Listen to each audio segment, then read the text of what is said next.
Combining yeast and baking powder will give you one of the most fluffy egg roll recipe that you can ever make. Welcome back to my channel. We are making egg roll in bulk and I'm using 15 eggs. The tips and tricks you're going to learn from this video is going to help you make 20, 30 and even up to 100 pieces of egg roll with ease using yeast and baking powder. You can either use your baking powder alone or you combine your yeast and baking powder. I've done videos whereby I use baking powder alone and I'm going to show you how I use baking powder and yeast. These are the ingredients I'm adding. You can see them in my flour. I'm using 7.5 cup of flour, 150 gram of butter, 150 gram of sugar, 1 tablespoon or 1.5 tablespoon of baking powder. You can use 1 tablespoon, you can use 1.5 tablespoon if your baking powder is not so active, but if it is active, 1 tablespoon is okay. I'm using 3 cups of water. 3 cups of water is what we are using. You are not using cold water, neither are you using warm water, just normal temperature water, 3 cups.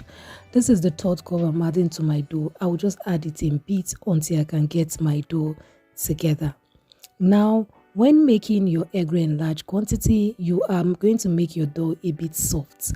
This would make it easy for you to work your fingers into your dough and get all your ingredients fully dissolved into the dough. If you make your dough to be hard, some ingredients will be more on one side compared to the other side. At this point, I'm going to add in 2 tablespoons of water just to soften my dough a bit and just to help me work my fingers into my dough and get all my ingredients into my dough. This part is totally optional. 3 cups of water should be enough for you. So that is for that. Now I'm done. This is how I want my dough to be, very soft. It will make it easy for me to roll my eggs in. Now, for egg roll in bulk or commercial quantity, it's advisable that you weigh your dough.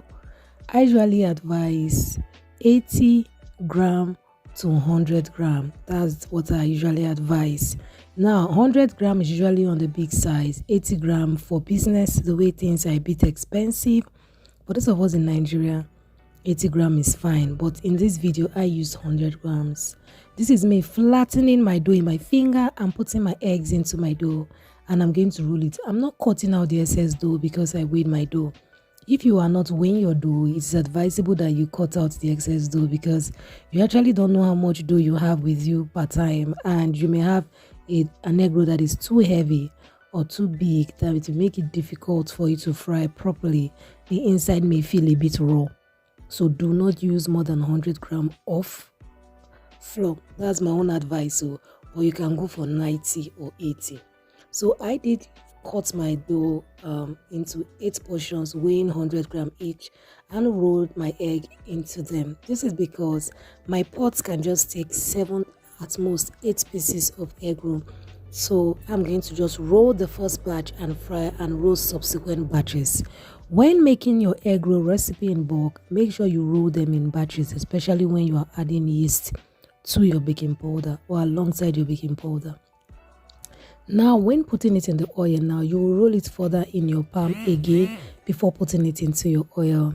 This is because after rolling in your egg roll, since you added yeast, your dough will start proofing.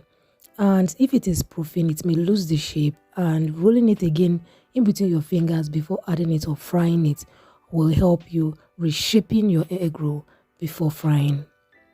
Now, frying your egg roll in batches make your egg roll to look this good and firm, and also prevent your egg roll from proofing. Now, the batch frying is very important because of also the size of your pot. If you are using smaller pots, frying in batches will really help you to manage or fully utilize your oil without having to stress yourself. I use a 30 centimeter pot and 2 liters of oil, and it was enough for me to fry 15 pieces of egg roll without stress.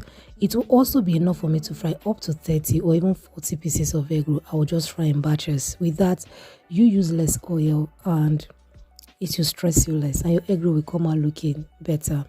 We are done frying all our egg rolls. Look at how they are. One thing you must take note of using yeast is that your egg roll will be deeper in color. It will be brown, deep brown. It will look like that of puff puff kind of, but it is not going to be like puff puff. This is because of the yeast, so it's fine. Now what the yeast does is that it makes your egg really light and makes it easy for it to cook on the inside because your dough too will be light.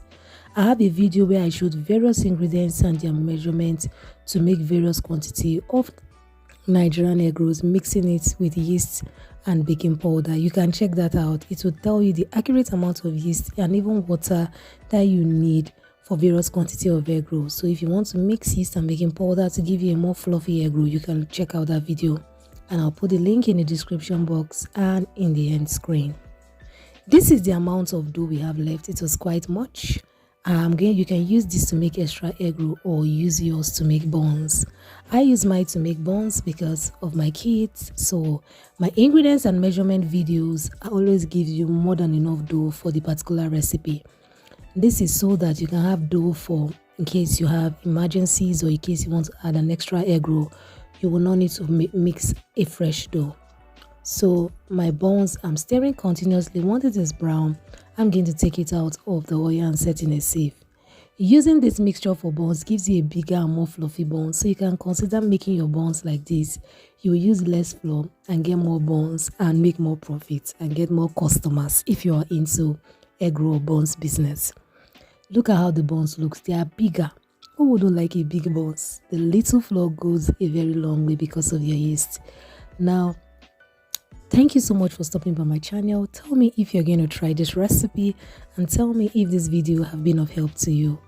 I want you to like, I want you to share, I want you to comment, and see you in my next one. Bye bye. Good to have you here. See you next time.